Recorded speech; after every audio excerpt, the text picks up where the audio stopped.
కాదు, ఇంచు వదిలేసి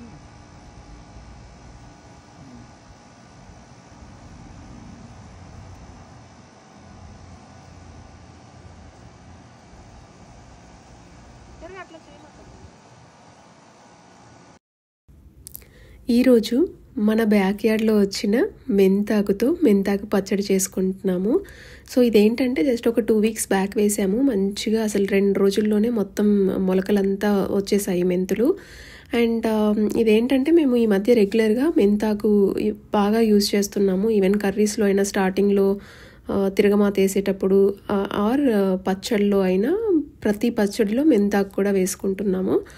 సో ఇది లేనప్పుడు మేము షాప్లో వెళ్ళైనా తెచ్చుకునే వాళ్ళం మెంతాకు. సో ఇప్పుడు ఏంటంటే ఇది ఉంది కాబట్టి ఇంకా ఫ్రెష్గా మన ఇంట్లో పండించుకున్న ఆకుకూరలతోనే ఇంకా పచ్చడి అనమాట.